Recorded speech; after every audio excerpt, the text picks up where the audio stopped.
येतोय आपण आबासाहेब, आपण बघितलं असेल तर सध्या मराठवाड्यामधलं काय विदारक वास्तव सध्या आपल्याला आपण पाहिलं काय गेल्या काही महिन्यामध्ये. शेतकऱ्याची दिवाळी तर पाण्यामध्ये गेलेलीच आहे, सोबतच हातातोंडाशी आलेला घास सुद्धा अवकाळीनं आणि या परतीच्या पावसानं हिरावून नेलेला होता.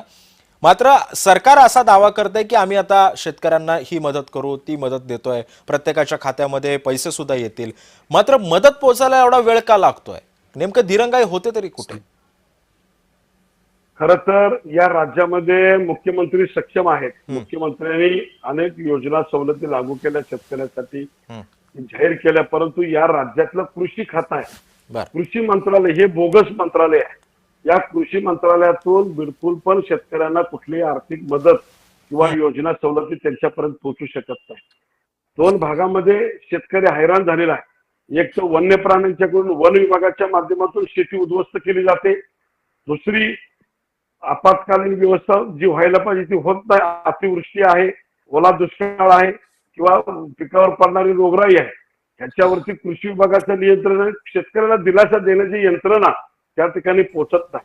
तालुका लेवलला कृषी अधिकारी असतील, कृषी सेवक असतील किंवा जिल्ह्याचे कृषी अधिकारी असतील, हे थेट शेतकऱ्याच्या बांधावर जात नाहीत आणि त्याच्यामुळे आज शेतकऱ्याची अशी परिस्थिती झालेली आहे, संपूर्ण पिकं उद्ध्वस्त झालेली आहेत. काही भागामध्ये हंगामी पीक असतं की एक 12 महिन्यातनं एकच 4 महिन्यात एक पीक येतं, पुन्हा 8 महिने काही नसतं. त्या एका पिका उदाहरणार्थ कोकण आणि पश्चिम महाराष्ट्रामध्ये भात शेती येते, तर ही भात शेती जर आता झाली तर परत वर्षभर ते भात वापरायचं खायला, परंतु ते जर नष्ट झालं तर पुन्हा त्याला काही मिळत नाही शेतकऱ्याला. आणि आज राज्यातले जवळपास 75% शेतकरी हा पूर्णपणे उद्ध्वस्त झालेला आहे. या शेतकऱ्याला सरकारनं दिलासा देण्याचं गरजेचं आहे की कर्जमाफी झाली पाहिजे. ही होत असताना गरजू शेतकऱ्यांना झाली पाहिजे. त्याच्यामध्ये नियम अटी निकष लावून व्यवस्थित पद्धतीनं त्याच्यावरती हे करून मग शेतकऱ्यांना द्या.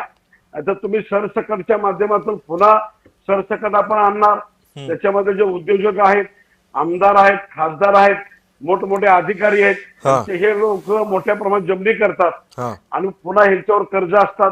आता सुप्रिया सुळे सांगतात की कर्जमाफी झाली पाहिजे आणि सगळ्यात मोठं उत्पन्न त्यांचंच आहे शेतीच्या माध्यमातून. आमच्या शेतकऱ्याचं उत्पन्न नाही तेवढं, परंतु हे होत असताना की जर ह्या पद्धतीनं सरकार आणि शासन वागत असेल, इथं सरकारचा शासनावर कुठला पण अंकुश नाहीये. या राज्यातले वनमंत्री गणेश नाईक साहेब यांचा कंट्रोल नाहीये. या राज्याचे कृषी मंत्री दत्तामामा भरणे यांचा कंट्रोल नाही. याच्यामुळं प्रत्येक जिल्ह्यामध्ये, मी कोल्हापूर जिल्ह्याचं आपल्याला सांगतो की आज कोल्हापूर जिल्ह्याची काय परिस्थिती आहे, हे वनमंत्री बघायला तयार नाही, कृषी मंत्री बघायला तयार नाही.